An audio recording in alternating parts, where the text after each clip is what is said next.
We did it with the other one. What's up, other half-asters, and welcome to another half-ass episode of Shock and Not Toy Reviews.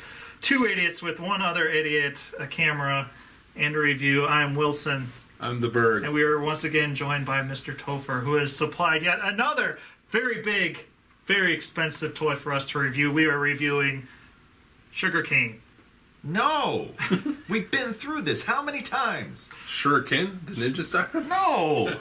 What's it? Shura King. I'm sure he's a king. This is him. We're reviewing the whole bot. We're not doing any of the individual dinos, although I hear they're awesome. Yes. Full disclaimer, for anybody who watched the Voltron review or who didn't watch the Voltron review, I'll say it again. I love toys that transform and combine into other things. I was actually thinking about it the other day. This is a true story. When I was a kid, I was walking home from school, and this was after combiners were first a thing. And I said to my friend, wouldn't it be great if all the Transformers were combiners? One of the things that happened at the time is I kept thinking, well, the Dinobots would make a great combiner team. To me, the Dinobots were a no-brainer, because they're already a team, and it sort of makes sense that all these big, powerful creatures would merge into one even bigger, more powerful thing. I disagree. Well, you know, you can be wrong. He's very impressive. He looks like a formed piece. Like, everything meshes well. He doesn't look like, oh, I can tell that's a leg. Like, he looks like he should be together. All the chrome pieces look good. All the molded pieces and all this paint. The details phenomenal. Now, the feet. Separate pieces? Yes, Okay. the feet are separate pieces. They are designed, however, that you can connect them to the dinosaurs when they're in dinosaur mode. You can alternately sort of reassemble them as shields and weapons and things like that. So technically they can be stowed on either the dino or the robot. Gotcha. But admittedly, they're much more like big feet. Same with these? To a lesser extent, yeah. Okay. To me, that the combiners would have feet and hands that you throw in a bin if they're separate is not a deal breaker to me. No. I've been doing that since I was a kid. It's not a big deal. The wings, it's incredible. You measured it, it's 2 feet, right? Yeah, it's a 2-foot wingspan. It's crazy. Does his sword have any kind of light up effects or no? The sword does not have any light up effect whatsoever. Now, is this actually Grimlock's head or is this a third head? That is a third head. Okay. Or a second head. Grimlock's head looks very faithful to G1 Grimlock. Gotcha. This is Super Grimlock's head, I guess you could say. Okay. Totally different head. That does stay attached to the Grimlock. I'm still here. Hi. What do you think? Paint wise, sculpt wise. Paint wise is amazing. Sculpt wise, it is not faithful to G1. It is totally an IDW. Like, G1 never had this amount of detail. Okay, yeah, detail wise, yes, absolutely. It is. But in terms of the character design, where you have the chrome next to the dark gray, But they all do that now. with the little technical bits in there. Yeah, they all do that. I think it's amazingly looking. I can't stop looking at it. The only problem I have is, and it's not a big one, but it just kind of looks funky back here, is, they obviously couldn't figure out a spot to put, like, the tail piece and the head piece. What are you going to do? It's in the back of the bot. I'm never really going to look at that, but it is just kind of like, Don't touch. it's just there. You know, like, he seems a little wobbly. Yeah, I have never had any problems with him tipping or falling. Okay. That I have had with almost every other combiner gestalt. How easy is he putting together? It's not intuitive. Sure. More so on the legs, I feel. You have to look at the instructions, which unfortunately they're terrible instructions. Well, welcome to third party. Welcome to third party, yeah. The real killer, though, is converting Grimlock into the torso. It took me about 2 hours. Holy fuck! For just him. For just him. Some parts in there that have very tight tolerances where you go to move it and you think, is this how it transforms? This can't be how it transforms. If I transform it like this, I'm going to break it. Yeah. So you kind of untransform it to try and see if you can maneuver the pieces in a different way, and you can't, and ultimately you realize that no, it just fits together that tight. Yeah. Now the good news on that, particularly with Grimlock, is because he's so tight and so solid, he forms a really reliable core for all of the other limbs to attach to. The problem is, because he was such a pain to put together, I don't really foresee taking them apart. I mean, there are definitely some tricky transformation points in this, and like I said, with the instructions being very little help, and with tight tolerances, and the fact that it's an expensive third-party toy, you really hesitate in just going for it sometimes. Since he's so expensive, you're going to be the one to fucking move him around. He's got head articulation. It's on a fucking ratchet. No, it's not on a ratchet. It's actually just a really tight ball joint. That's just how tight it is. That's just how tight it is. See, he does have waist articulation. He can do a full 360 without bumping into anything. He can bring his legs straight out to the side. He does have skirt flaps. He can move his legs forward. Wow. He can move his legs back. He can bend his knees. Not a super lot because we start to bump into some of these gribbly bits back here. One of the things that most impressed me on the foot parts, you have a very large ball joint. Yeah.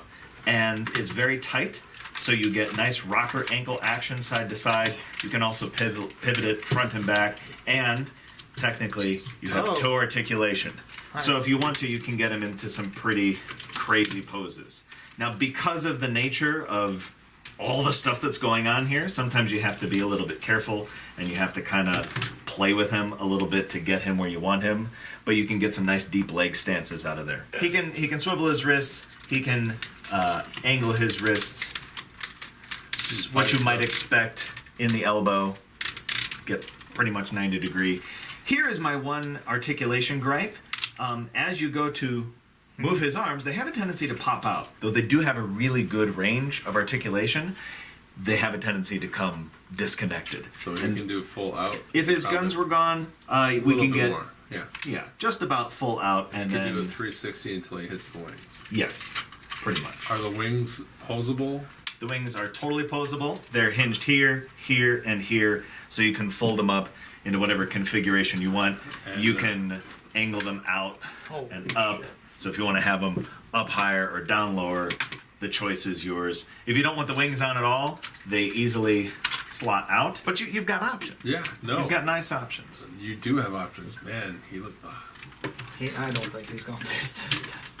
We'll go with no. Yeah, no. No. All right, so accessories then. Tons of stuff. A lot of this comes from the individual dinos. Each dino comes with sword or swords. This one, the big one, is Grimlock's. All the other dinos come with dual swords and then guns. Most of them come with dual guns. Grimlock comes with just one big gun. This is one of Sludge's guns, and this is the other Sludge gun. Actually, technically, this was the other Sludge gun. So when you first got Sludge, aka Thunderous, he came with two identical guns that you could mount onto his back and have big Dino Bronto blasting action. Cool. When you got Grimlock, he came with this piece so that you could attach the guns to it. The problem is, because of this magazine on the bottom, when you put them on either side, the magazine would either be on the top or the bottom, and it wasn't consistent.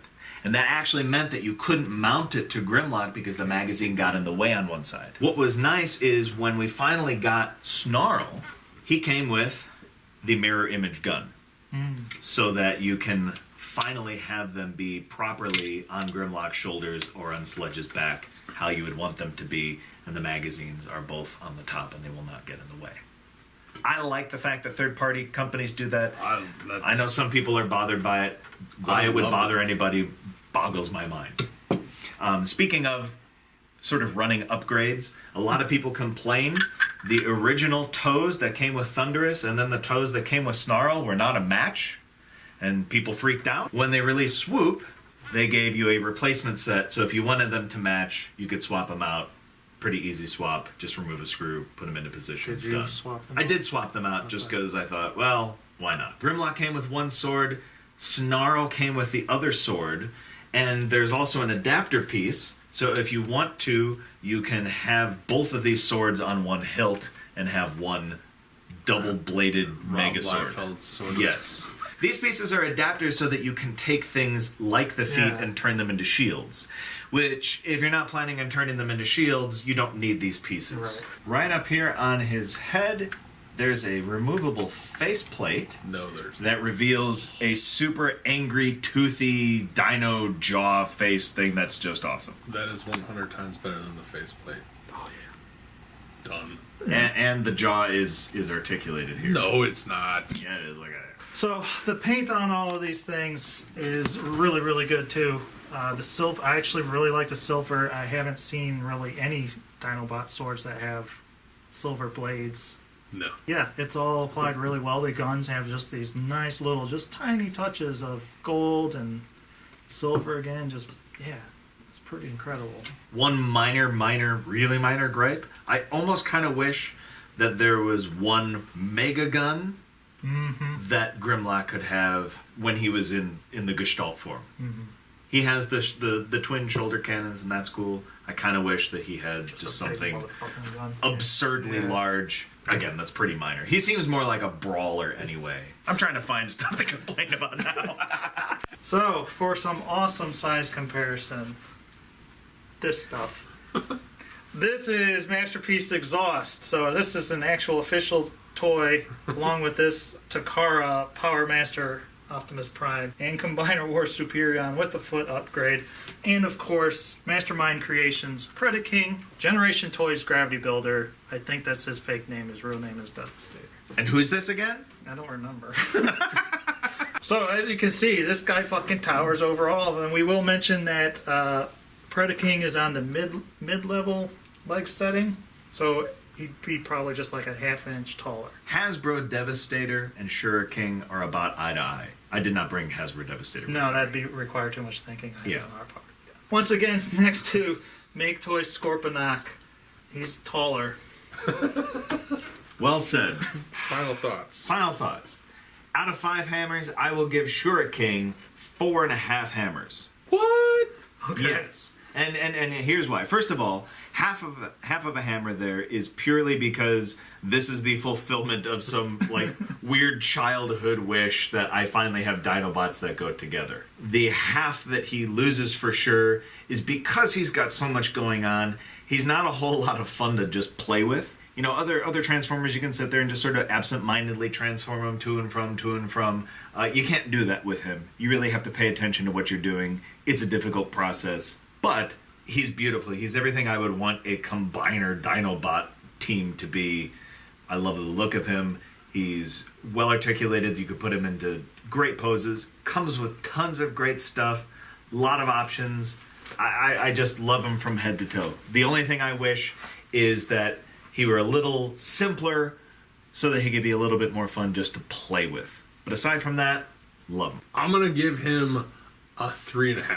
I love the look of him. I love the idea of him. I don't like the price of him. And I know he's super heavy, but he kind of looks like a floppy mess whenever you move him. For some reason, that just distracts me, because all my combiners are floppy shitholes. But he can actually stand. Mine would already eat it by now. But yeah, it's mainly a price point. I would be afraid to break him, transforming him back. It's an awesome looking Grimlock, but you'll never know. Maybe for your birthday, if you're really good this year, I'll put him back into dinosaur mode. I really You're like done, sir. I really like the blue detailing, but it distracts because this is a different shade of blue than that one. And there's a third one on the legs. It's just crap. I don't know. Oh my gosh, you're right. Can I change my score to a 0? That bad, huh? I actually really would rather have him have different feet. These feet? No, 2 separate feet. You really? Yeah. Yeah. Well, that's an option. I know. No one has ever in the history of the world gone, Devastator has 2 different feet. Fuck this toy. I'm going to give him a 3 out of 5. Excessive is the word I'd use for this guy. Like I said, he comes together great as one whole package visually. Me personally, I don't need my Dinobots to be a combiner, nor do I really want them to be, because I think the Dinobots as a team already are just like brutal enough. They just don't seem like a team that should be a combiner. Now they engineered it great where this seems to it works well enough, but I agree with Rick. Like, this thing's a fucking floppy mess. He just looks like, look at that. He's doing the wiggles. But he doesn't fall over. No, that's a good thing. He's floppy, but he doesn't fall over. You said it yourself. He doesn't seem like much fun. To me, he's kind of a shelf toy. You get him, you pose him, and that's it. I guess you're not afraid to take him apart, but you don't want to because of how complex he is. So there's no fun in that. I personally take combiners apart every now and then, so you're kind of losing, it's a transformer. You're not going to transform this transformer anymore. No, that's why I dinged him. I love this face, though. This is amazing. I don't know why they even gave me the mouthpiece. Why cover up a fantastic, beautiful mouth like that? Price, too, is... If I'm going to be paying that much money, I want to be able to take them apart, but I agree with you. You get like a million options. The accessories are fantastic, but it's up to you what you think you get for your price. You're happy with it, yes? I am happy with it. Yes. Would you say you got your money's worth? I would actually say I got my money's worth, yes. So let us know what you think. Did you like this toy? Do you have this toy? Did you start paying money for this toy and stop because you don't have any more money? You've spent it on a $400 Voltron. Who knows? We'll find out if you comment below. You can see all those in the show notes, the Twitter and all that great stuff. Do you have anything on Twitter that you want to promote? You cannot follow me on Twitter because Twitter is dumb. Okay, done. And end the show. Anything you'd like to say, Berg, on the way out? Perfect.